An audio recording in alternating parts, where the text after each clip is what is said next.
Rescue mission. Hikers lost due to illegal trail markings on Black Bear Mountain. Imagine this. A serene day in the beautiful Western Adirondacks turns into a rescue mission. Last Wednesday, an adult and two teenagers found themselves in a precarious situation after straying off the beaten path due to misleading trail markings. This incident unfolded in the town of Inlet, located in Hamilton County, when Herkimer County Dispatch received a call that was subsequently relayed to the New York State Department of Environmental Conservation, DEC, in Ray Brook, regarding 3 hikers who had lost their way.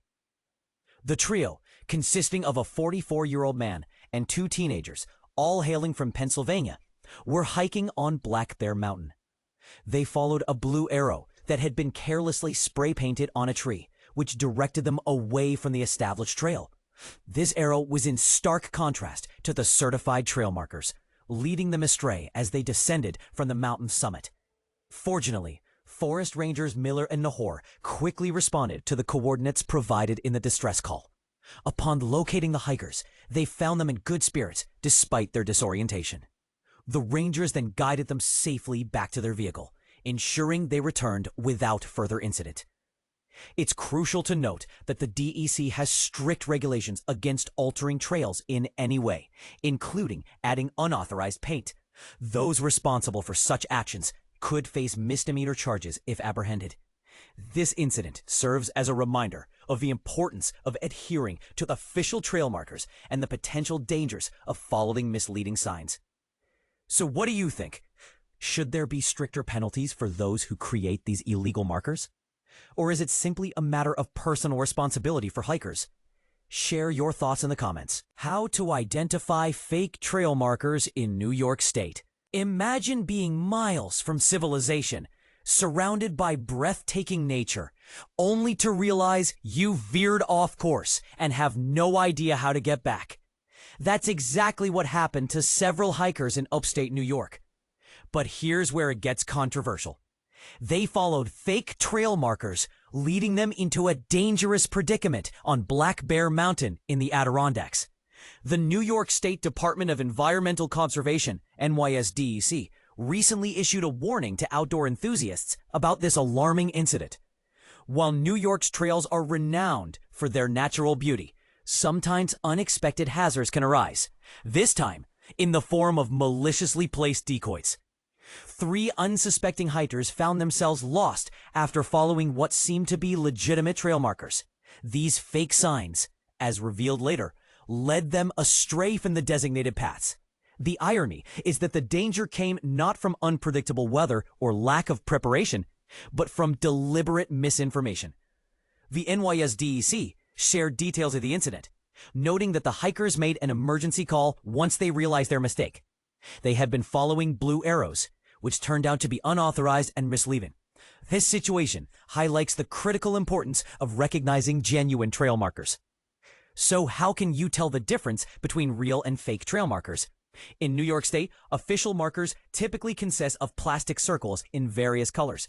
Each color has a specific meaning, so it's wise to familiarize yourself with these symbols before setting out on your adventure. For instance, red often indicates a main trail, while yellow might signify a spur trail. It's also helpful to remember the appearance of the very first marker at the start of your hike. This serves as a reference point, making it easier to spot discrepancies later on. The NYSDEC emphasizes that tampering with trails is a serious offense, classified as a misdemeanor. This underscores the responsibility each hiker has to respect natural areas and follow proper guidelines. But what if you encounter suspicious markings during your hike? Should you trust your instincts and deviate from the path? This is the part most people miss. It's always better to err on the side of caution. If something seems off, double check with a map or consult a park ranger. In conclusion, while New York's trails offer endless opportunities for exploration and enjoyment, it's crucial to stay vigilant. By understanding the nuances of trail markers and exercising common sense, you can ensure a safe and memorable outdoor experience. What do you think? Have you ever encountered anything suspicious on a trail? Share your experiences in the comments below. Adirondack outdoor conditions and safety reminders. Imagine yourself standing at the edge of a serene forest, ready to embark on an adventure of a lifetime. But before you take that first step, it's crucial to remember that it's illegal to add paint to trails. This simple act can have devastating consequences on the environment and other hikers. As of July 25th, the Adirondack Backcountry webpage has released a slew of important notices regarding public lands in the Adirondacks. To stay up to date, it's essential to check the webpage regularly for the latest information on trail conditions, road statuses, and other vital details.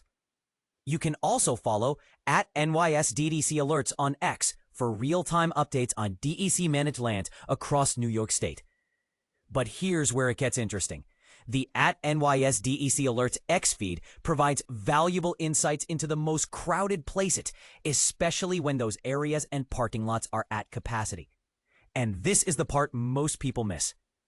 If you notice any damage or hazardous areas not listed, please report them to info.r5@dec.ny.gov.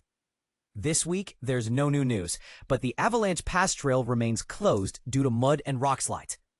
The High Peaks Wilderness has been particularly affected, with the Avalanche Pass Trail closed and impassable. Hikers must seek alternative routes until further notice. The trail blockage on the southeast side of Mount Colden into Feldspar Lake Arnold has also caused disruptions, requiring the short bushwhack around the debris to continue on the trail. In the East Central region, the intersection of the Notch Trail and Big Pond Trail in the Hoffman Notch Wilderness has been obscured by two large fallen trees, making navigation more challenging. Meanwhile, in the eastern region, the privies on the Shelving Rock Bay Trail in the Lake George Wild Forest have been closed due to overuse, and hikers are advised to follow the Blue Connector Trail back to lot number 5 to utilize the pumpable outhouses. The southern region has seen some improvements, with the road to Archer Valley now open and upgrades to the Archer Valley Trail underway. As you plan your trip, remember to check the fire danger rating map for daily updates and be aware of the sunrise and sunset times to pack accordingly. It's also essential to check the weather forecast and pack layers, as temperatures can drop significantly with elevation gain. But what about the controversy surrounding bear canisters? The NYSDEC requires the use of bear-resistant canisters by overnight users in the eastern High Peaks Wilderness between April 1st and November 30th. While some argue that this is an unnecessary restriction, others see it as a vital measure to protect both humans and bears. What are your thoughts on this issue? Should bear canisters be mandatory, or do you think it's an overregulation? Share your opinions in the comments below. As you explore the Adirondacks, don't forget to check for ticks after your hike and take necessary precautions to avoid them. The Adirondack Mountain Reserve has also introduced a reservation system for access to the parking lot, trailheads, and trails on the privately owned 7,000-acre property. And if you're planning to rock climb, be aware of the temporary closures in place to protect peregrine falcon nesting sites. The Adirondack Rail Trail is another popular destination, but be sure to follow the rules and regulations in place to ensure safety for all users.